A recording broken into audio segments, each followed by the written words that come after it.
जी नाज़रीन अस्सलाम वालेकुम। और सियासी हंगामा खेज़ी जो है वो अपने पूरे अरूज पे है और पाकिस्तान में इस वक्त बल्कि हर वक्त आजकल यही लग रहा है कि कुछ होने वाला है।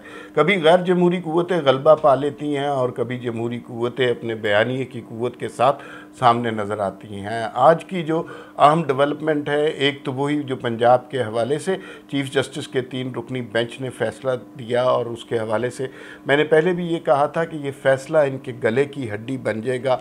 इस कदर सरीहन बेइंसाफ़ी नहीं कर सके। उसी का नतीजा ये हुआ कि आज पीडीएम की एक मीटिंग हुई जो तकरीबन 3 घंटे 15 मिनट जारी रही। उस मीटिंग के बाद एक अलामिया जारी हुआ, उसमें वाज़े तौर पर कुछ इंकशाफात किए गए, कुछ ऐलानात किए गए, उसके बारे में बात होगी। दूसरी बात जो आज की अहम खबर है वो ये है कि फ़िरौन वक्त के मुँह पर एक तमाचा पड़ा है और वो शख्स जिसने चंद दिनों पहले इंसाफ और आइन और कानून की धज्जियाँ बखेर दी थी, आज उसको सुप्रीम जुडिशल काउंसिल में जजेस की तैनाती के सिलसिले में बड़ी हजीमत उठानी पड़ी है। और कोई और गैरतमंद शख्स होता तो शायद इस वक्त मुस्ताफ़ी हो जाता और अपनी इज़्ज़त बचा लेता, लेकिन यहाँ पर मामलात कुछ और हैं। तो आज के दिन की जो कार्रवाई हुई है उसके हवाले से हम बात करेंगे, पहले पीडीएम के इजलास के हवाले से और इस बात के हवाले से कि इलेक्शन के जो शोर पड़ रहा है, जल्दी करा लो जल्दी करा लो, इसके पीछे क्या राज है। देखिए, आज एक चीज़ तो वाज़े होगी कि पीडीएम ने फिर एक बात का यादा कर दिया कि हम इलेक्शन अपने वक्त पे होंगे, हुकूमत मुद्दत पूरी करेगी। जो पिछले दिनों से हम सुन रहे थे कि मियां नवाशी साहब शायद जो हैं वो चाह रहे हैं कि हम असेंबलियां छोड़ दें, हम जल्दी इलेक्शन की तरफ चले जाएं और शायद आज पीडीएम ऐसा कोई फ़ैसला करेगी। तो फ़िलहाल ऐसा कुछ नज़र नहीं आया है, क्योंकि जो पीडीएम का इजलास है उसके बारे में भी कुछ ऐसे टिकर आए थे कि जी मौलाना फजल रहमान शहबाज के बारे में फट पड़े, नवाशी ने अपने इतराज़ात कर दिए। तो मरियम नवाज़ ने कहा कि ऐसा कुछ भी डिस्कस नहीं हुआ। सो पीडीएम के अंदर क्या डिस्कशन हुई है वो तो उनके एलामिया से तो जो जाहिर हुआ वो ये है कि एक तो फॉरेन फंडिंग के ऊपर उन्होंने बड़ा सख्त स्टैंड ले लिया कि जी अब उसका जो फैसला है जो पाकिस्तान में सबसे ज़्यादा महफूज है, और मेरे ख्याल में जिस दिन अल्लाह ताला क़यामत का ऐलान करेंगे तो चीफ इलेक्शन कमिश्नर शायद फॉरेन फंडिंग के केस का ऐलान करेंगे। मुझे तो ये साथ साथ ही लगता है आ जाना चाहिए, क्यों नहीं आ रहा, क्या उसके पीछे मसले होते हैं, ये सिर्फ चीफ इलेक्शन कमिश्नर ही जान सकते हैं, हम तो कुछ इसके बारे में बात नहीं कर सकते हैं। दूसरी बात जो थी कि जो आज एक फ़ैसला आया था सुप्रीम कोर्ट का 3 जजेस का, उसके ऊपर पहले प्रेस कॉन्फ्रेंस में भी रिएक्शन आया, उसके बाद कल पार्लियामेंट के अंदर बहुत अच्छी और धुआंधार तकरीरें हुई और आज मरियम नवाज़ ने बहुत खुल के उसके ऊपर बात की है।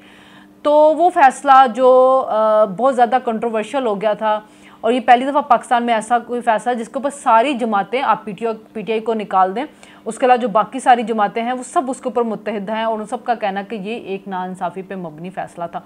और उसके साथ साथ जो पीछे जो ऐसे फैसले हो चुके हुए थे, मरियम नवाज़ ने उनकी सारी भी तारीख बताई हमें कि किस किस जगह पे इस बेंच ने या खाली इस बेंच के किसी और मेंबरान ने कैसे कैसे हुकूमत की राह में रोड़े अटकाए, नवाज़ लीग की राह में रोड़े अटकाए, कैसे नवाशी के बारे में जो फैसले आए और उन्हीं फैसलों को इमरान के खिलाफ जो था बदल दिया गया। तो उन सारों को बहुत अच्छी तरह से बड़ी तफसील से उन्होंने बताया और एक बड़ी अग्रेसिव जो टोन थी मरियम नवाज़ की थी, जो कि उनकी होती है, लेकिन बाज़ मामलात पे जो वो बहुत इतनी ज़्यादा अग्रेसिव नहीं लेती हैं, लेकिन आज हमें बहुत ज़्यादा उनकी अग्रेसिव टोन नज़र आई। और जुडिशरी के बारे में तो ख़ासतौर पे भी बंदा बात करते हुए सोचता है, क्योंकि अगर वो आपको नाअहल कर दे तो आपका सियासी करियर जो होता है उसको उसमें ब्रेक आ जाती है। ज़ाहिर है 5 साल के लिए आप किसी भी उसके मुकन्नना के मेंबर नहीं बन सकते हैं, तो ये एक धचका होता है किसी भी सियासी लीडर के। लेकिन मरियम नवाज़ जिस तरह अग्रेसिव होकर सामने आ रहा है, ऐसा लग जैसे कश्तियाँ जला चुकी हुई हैं सारी। अच्छा देखिए, जो आज पीडीएम की प्रेस कॉन्फ्रेंस हुई उसमें 2-3 नुकात बहुत इम्पोर्टेंट थे। हम काफ़ी दिनों से ये सुन रहे थे कि बड़ा प्रेशर डाला जा रहा है कि जल्दी जल्दी इलेक्शन करा लें, और अगर ये इलेक्शन करवा लेते हैं, और आइडिया बेसिकली वही था कि वो जो एक अपॉइंटमेंट नवंबर में होनी है उसको कोई और करे, ये हुकूमत ना करे। और इसके लिए कोई 18 अगस्त की तारीख दे रहा है, कोई 8 अगस्त की दे रहा है कि असम्बलियाँ तोड़ दी जाएंगी और उसके बाद 18 अक्टूबर तक जो है नए इंतखाबात हो जाएंगे, फिर नया वज़ीर आज़म आ जाएगा, वो तैनाती करेगा। सारा मसला इस बुनियादी नुक्ते के ऊपर है। और पीडीएम को बहुत शदीद धचका लगना था, बहुत शदीद नुकसान होना था अगर ये इलेक्शन में जाने का फ़ैसला कर लेते। खैर ये आज का फ़ैसला, पाकिस्तान में सियासत का कुछ पता नहीं चलता आने वाले दिनों में क्या होता है, तो ये आज का जो फ़ैसला था ये बड़ा इम्पॉर्टेंट इसलिए था। इस स्टेज पर आपसे मुश्किल फ़ैसले करवा लिए, इस स्टेज पर आपने जूते खा लिए, इस स्टेज पर आपने अपनी साख गंवा दी, इस स्टेज पर आपने रियासत की खातिर अपनी सियासत की कुर्बानी दे दी। और जब आप ये कुर्बानी दे चुके हैं तो चीज़ें ठीक करने का आपको मौका नहीं मिल रहा। IMF के पैसे आने वाले हैं, उससे हालात बेहतर होने हैं, उससे महंगाई कम होनी है, उससे पहले पहले आपकी हुकूमत ख़त्म कर दी जाएगी और नए इलेक्शन का डोल डाल दिया जाएगा। ये किसी तरह से भी मुनासिब बात नहीं है। तो ये अब इलेक्शन अपने वक्त पे कराएंगे और अगर इन्हें ज़्यादा फोर्स किया गया तो अब ये मज़ाहमत वाले रंग में दोबारा आ गए हैं, तो ये अब किसी से संभाले नहीं जाएंगे, क्योंकि गुज़िश्ता 4-5 साल इन्होंने बड़ी तकलीफ़ें सही हैं। मरीम नवाज़ ने आज जिन केसेस का हवाला दिया वो भी बड़ी वाज़ेह बात की है। उन्होंने कहा नवाज शरीफ का केस तो आप दूरबीन लगा के देखते हैं, हर रोज़ पेशी करते थे। 8 से 10 महीने हम लाहौर से चलते थे 4 साढ़े 4 और सुबह 8:30 अदालत पहुंचते थे। हर रोज़ 5 दिन या 6 दिन हफ्ते में करते थे। और उसके बाद आप जो है फॉरेन फंडिंग का केस दूसरी तरफ है जिसमें 8 साल हो गए हैं, कोई सुनवाई नहीं हो रही। तो फिर जो अहम ऐलान किया उन्होंने कहा कि फॉरेन फंडिंग के हवाले से अब भी अगर फैसला ना आया, मौलाना फजलुर रहमान ने भी इसका इयादा किया, पीडीएम का मजमूई ऐलान था, अगर फॉरेन फंडिंग का फैसला नहीं आता तो फिर मामलात धरने तक पहुँच जाएंगे और फिर मज़ाहमत की सियासत शुरू होगी। जो जुडिशल काउंसिल का ये जजेस का मामला है, इससे चीफ जस्टिस की हजीमत तो बड़ी हुई है। बिल्कुल हुई है। देखें चीफ जस्टिस साहब कोशिश कर रहे थे कि वो नीचे से जूनियर जज लेके आए, जैसे कि उन्होंने पहले भी लेके आए। जस्टिस आशा मलिक के ऊपर हमें याद है कि बड़ा रिएक्शन आ रहा था। एक जुमला मरियम नवाज ने कहा एंटी PMLN ग्रुप इकट्ठा करना चाहिए। एंटी PMLN ग्रुप बेसिकली वो ग्रुप वो जजेस इकट्ठा करना चाह रहे थे जो उनके हम ख्याल हो जाते और वो आइंदा इस हुकूमत के लिए, और अगर वो 2023 में इलेक्शन जीत के आते तो उनके लिए मुश्किलात ही खड़े करते, बल्कि जस्टिस फाइज ईसा के लिए भी खड़ी करते, क्योंकि अगर वो आइन और कानून के मुताबिक चलना चाहते तो वो नीचे वाले जो थे वो अपना डिसेंडिंग नोट दे दे के अक्सरियती फैसले जो चीफ जस्टिस था उसके फैसले को अक़लियती फैसले में बदल देते।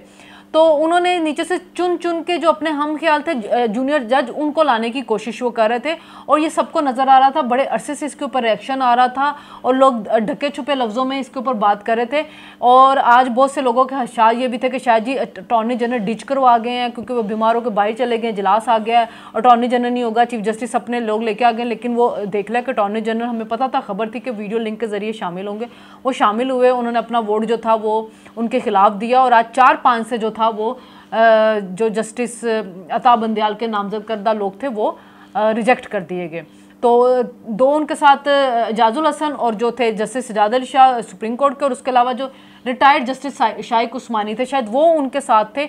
वो 4 एक तरफ थे तो बाकी कानून सेक्रेटरी, लॉ सेक्रेटरी जो था, वज़ीर कानून जो था और बार्स के जो मेंबर थे, ये सब जो थे इन्होंने और काजी फाइज़ा मुश्तरका तौर पे राह जो थी वो रोकी उन जजेस की जो आगे जाके एक पार्टी की सपोर्ट करने के लिए, एक पार्टी को हर वक्त नवाजने के लिए में लाई जा रहे थे। जैसे ये काम जो था ना साकिब निसार के दौर से हुआ था शुरू, कि साकिब निसार ने नीचे से अपने हम ख्याल जूनियर जजेस उठा के सुप्रीम कोर्ट में लाने शुरू कर दिए। उसके बाद ये काम जारी रहा और अब अता बंदयाल इससे बढ़ के आगे काम कर रहे थे। तो मेरा ख्याल है कि अब आज ये रिजेक्ट हुए हैं तो शायद अता बंदयाल साहब को अब कुछ सोचेंगे और उनको नज़र आना शुरू होगा कि मैं बहुत ही ज़्यादा मुतनाज़ जज बन चुका हुआ हूँ, कि मेरे फैसले हर जगह पे डिस्कस हो रहे हैं, मुझ पे इतनी तनकीद हो रही है, पार्लियामेंट के अंदर मेरे पे तनकीद हो रही है। आज मुझे वाज़ेह तौर पे एक शिकस्त मिली है और उस पर भी अवाम में एक बड़ा क्लियर मैसेज जाएगा कि आप किस किस्म के जजेस आने लगे थे। बार्स आपके ख़िलाफ़ हो चुकी हैं, बार्स करारदाद ला रही हैं कि जुडिशरी जो है उनके बारे में रिफॉर्म्स किए जाएँ, इस्लाहात की जाए। क्यों जजेस को लाने का जो है वो इख्तियार चीफ जस्टिस के पास होना चाहिए। पर पूरी दुनिया में होता है, अमेरिका तक में है कि पार्लियामेंट चूज़ करती है, स्क्रूटनी इनकी होती है। पाकिस्तान में भी होना चाहिए। हमें पता चलना चाहिए कि जज का पास्ट क्या है, जज पहले फैसले कैसे करता है, जज का इंक्लाइन तो नहीं। देखिए किसी भी पार्टी की तरफ नहीं होना चाहिए, जज का काम ही नहीं है किसी भी पार्टी को सपोर्ट करना। जज का काम है आइन कानून के मुताबिक चलना। आइन क्या कहता है, कानून क्या कहता है। आज राना सनाउल्लाह साहब ने एक प्रोग्राम में बात की कि जी चीफ जस्टिस साहब की फैमिलियां जो है ये तो धरनों में जाती थी पीटीआई की। और हमें याद है जब इमरान का नवाज शरीफ को कामा के ऊपर सजा दी थी तो जजेस की फैमिलियां बैठी हुई थी आके लॉबीज में और उन्होंने नारे लगाए थे, तालियां बजाई थी उस फैसले के ऊपर। तो जब आपको इतनी ज़्यादा एक सियासी चीज़ नज़र आती है जुडिशरी के अंदर तो अवाम का इतबार ख़त्म होता जाएगा अदलिया पे। तो हमें अपनी अवाम का इतबार अगर बहाल कराना अदलिया के ऊपर तो आज का जो एक फ़ैसला शायद ये राह हमवार करेगा और आगे सोच समझ के जजेस की तकर्रियाँ होंगी। अच्छा, इसमें ये लोगों को समझना चाहिए तकर्रियाँ क्यों इस तरह होती हैं। ये बड़ी कैलकुलेटेड मूव होती हैं। ये इस्टेब्लिशमेंट प्रो इस्टेब्लिशमेंट जजेस को पहले से देख लिया जाता है, जिनकी वीडियोज़ होती हैं, जिनके कैरेक्टर कमज़ोर होते हैं, जो लालची होते हैं, उन लोगों को उनकी डेट ऑफ अपॉइंटमेंट, उनकी डेट ऑफ बर्थ, उनकी डेट ऑफ रिटायरमेंट, आगे का सारा मंसूबा बन चुका होता है। उनको एलिविएट किया जाता है, उनको प्रमोट किया जाता है ताकि मुस्तकबिल में ये इस्टेब्लिशमेंट के हक़ में फ़ैसले कर सकें। कोई मार्शल लॉ अगर लग जाए तो उसको इंडोर्स कर सकें। कोई हाइब्रिड निज़ाम अगर आ जाए तो इमरान खान जैसे करप्ट शख्स को सादिक और अमीन का लक़ब दे सकें। किसी सियासी जमात की जड़ें अगर अवाम में पहुँच गई हैं जैसे PMLN की हैं तो उसके लीडर को, सरबराह को ताहयात ना अहल करार से देख के मरीम नवाज़ की आवाज़ अगर लोगों तक पहुंचती है तो मरीम नवाज़ पर पाबंदियां लगा दी जाए। ये बड़ी कैलकुलेटेड मूव होती हैं। लेकिन इस हवाले से एक बड़ी अहम खबर आ रही है, अभी असनात मलिक ने दी जियो पे, शाहजेब खानज़ादा भी कर रहे थे कि अब वो वक्त आ गया है जब काजी फ़ाइज़ ईसा जो कि पाकिस्तान के ऐसे ख़ानदान के साहबजादे हैं जिनका तारीख़ पाकिस्तान में बहुत रोल है, कायद आज़म के साथी, दोस्त, हमदर्द के बेटे हैं वो, और उनका और अता बंदयाल जो चीफ़ जस्टिस ऑफ पाकिस्तान है वो एक दूसरे के आमने सामने आ गए हैं। एक टकराव की कैफियत है और ये टकराव की कैफियत उस अलामिये की बेस पर आई है जो सुप्रीम कोर्ट के तरफ से जो अलामिया जारी किया गया है कि आज के इजलास की कार्रवाई क्या हुई है। और उसके जवाब में काजी फ़ाइज़ ईसा ने secretary judicial commission of Pakistan को ख़त लिखा, फौरी तौर पे इतनी जल्दी ख़त लिख दिया, और उसके अंदर उन्होंने कहा कि जो मीडिया पे ख़बरें फैलाई जा रही हैं वो बिल्कुल गलत है, और जो मीटिंग हुई उसके अंदर चीफ़ जस्टिस ऑफ पाकिस्तान ने कोई फ़ैसला नहीं किया, वो नाराज़ होकर उठकर चले गए। तो लोगों को हक़ाइक़ पता होना चाहिए। इजाज़ुल हसन साहब भी उठ के चले गए। इस बात का मकसद ये है कि काजी फ़ाइज़ ईसा ने चीफ़ जस्टिस की तरफ से जो मीटिंग का अलामिया शेयर किया गया उसको रिजेक्ट कर दिया गया। ये पाकिस्तान की तारीख़ में पहली दफ़ा हो रहा है। अब वो जो जजेस जो प्रो इस्टेब्लिशमेंट जो इमरान खान को लाने वाले थे, अब उनका दौर ख़त्म हो रहा है। मरीम नवाज़ ने जब ये बात की कि NT-PMLN ग्रुप को ख़त्म किया जा रहा है तो ये बड़ा शुक्र अदा करना चाहिए, इसलिए कि ये इस तरह इस्टेब्लिशमेंट के परवरदा हमेशा जजेस रहे हैं और उनके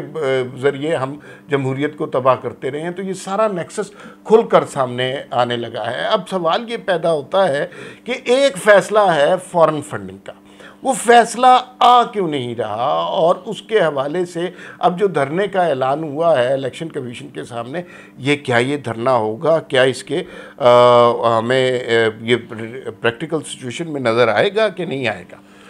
देखिए, धरना होना ही नहीं चाहिए। जो इलेक्शन कमिश्नर है सिकंदर सुल्तान साहब, उनकी रेपुटेशन बहुत अच्छी है। उन्होंने अभी तक जितने फैसले किए हैं आईन और कानून के मुताबिक किए हैं।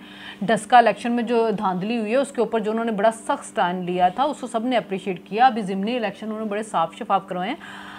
अपार्ट फ्रॉम के इमरान जो भी उन पर एलिगेशंस लगाते जाएँ, लेकिन वो बड़े अच्छे करैक्टर के मालिक हैं।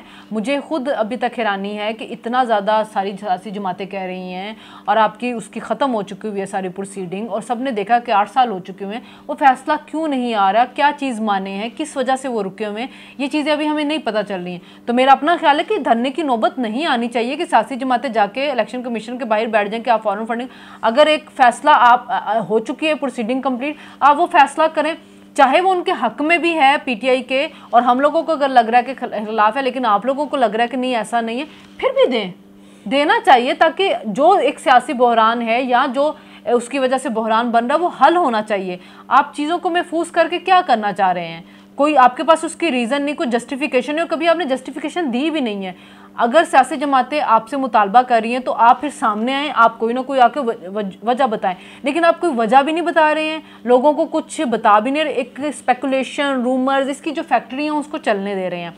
और आप इमरान खान को मौका दे रहे हैं कि वो आपको जितना मुतनाज़ा कर सकता है वो करें, या आप उस इमरान खान से डर गए। देखिए डरने वाली तो बात नहीं है, अगर आपने आइन कानून के मुताबिक उसकी प्रोसेस सारा कंप्लीट किया तो मेरा नहीं ख्याल आपको डरने की ज़रूरत है। तो आपको फिर खुल के उसके ऊपर बात करनी चाहिए, खुल के अपना फैसला दे देना चाहिए। और अगर आप प्रेशर में आ गए तो फिर तो ये आपके लिए बहुत नुकसानदेह कि आप इतने बड़े एक इदारे के जो ऑटोनमस बॉडी है उसके इदारे के सरबराह और आप एक सियासी जमात के सरबराह के प्रेशर में आ गए, जो कि आपको नहीं आना चाहिए। तो मेरा ख्याल किसी भी तरह फैसला हक में खिलाफ है जो भी है अब आ जाना चाहिए। दूसरी बात, दो बातें इसमें इम्पॉर्टेंट हैं जो आपने की हैं। एक तो ये है कि दुनिया में कहीं ये नहीं होता कि अदालतों ने फैसला कर लिया है उसके बाद लोगों का हक होता है कि वो फैसला सुने, उस इंफॉर्मेशन के पीस के ऊपर उनका राइट होता है।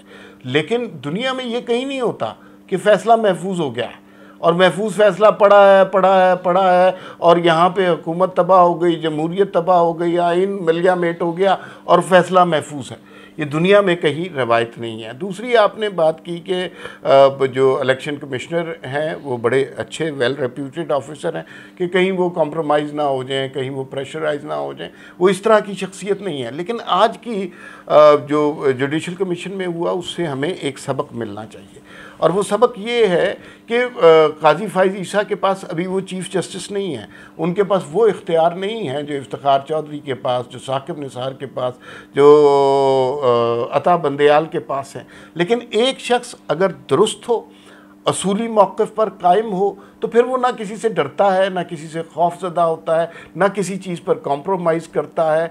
और वो एक शख्स, एक फ़र्द वाहिद इस माशरे को, इस समाज को, मीडिया ट्रायल हुआ था उनका, इस माशरे को, इस समाज को चेंज कर सकता है। ये देखिए, ये हम सब लोगों को बात समझना चाहिए। लोग अपने ऊपर जुल्म बर्दाश्त कर लेते हैं, लेकिन उनकी एक इतने मोअज़्ज़ज़ जज जिनके वालिद तारीख़ पाकिस्तान में इतनी अहम शख्सियत हैं, उनकी उस जज की अहलिया को चक्कर लगवाए गए FBI के और वहाँ पर बार बार ट्रायल हुआ उनका। मीडिया पे लोग कहते रहे कि ये करप्ट है। और ये जो करप्ट जज है जो हमारे सामने 3 का टोला बैठा हुआ है, इनके बारे में कभी आवाज़ नहीं उठती। तो वो एक ऑनेस्ट आदमी है और उसने हर मुश्किल का मुकाबला किया और इसलिए कि उसका मौक़िफ़ असूली था। इसी तरह सहाफ़त में भी कुछ लोग हैं, इसी तरह वकला में भी कुछ लोग हैं, इसी तरह सिविल सोसाइटी में भी कुछ लोग हैं।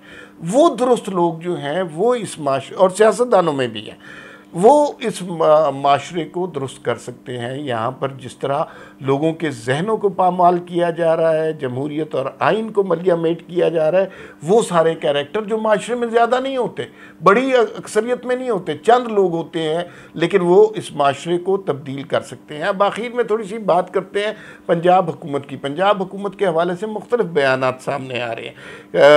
कल शायद उन्होंने हलफ लेना है परवेज़ इलाही साहब ने, और राना सनाउल्लाह साहब ने कहा है नहीं, परवेज़ इलाही हलफ ले चुके हैं। अच्छा, परवेज़ इलाही हलफ ले चुके हैं, उस सदर से ने अच्छा, नहीं, उसी रात तो चीफ जस्टिस ने कहा था ले, कल स्पीकर का उन्होंने इंतखाब करना है। तो राना सनाउल्लाह ने उस वाले से ये बात की है। उन्होंने कहा जी कि हम तो जनाब तहरीक अदम एतमाद पेश करेंगे और हमारे नंबर ज़्यादा हैं, सरप्राइज़ भी मिल सकता है। दूसरी बात यह है कि मौलाना फजलुर रहमान ने भी कुछ इस तरह की बात की है। उन्होंने ये कहा कि भाई इमरान खान साहब को फ़िक्र करनी चाहिए, अगले 7 दिन के बाद हमज़ा शहबाज फिर वज़ीर आला होंगे। इसके पीछे 2 रमूज़ हैं और आपसे भी इससे मशवरा करते हैं। एक रमज़ तो ये है कि PTI के अपने लोग परवेज़ इलाही के हक़ में नहीं हैं और एक बहुत बड़ा ग्रुप बन रहा है PTI के अंदर परवेज़ इलाही के ख़िलाफ़, वो शायद PTI से बगावत कर दे। दूसरा एलिमेंट ज़्यादा इम्पॉर्टेंट है और उसके बारे में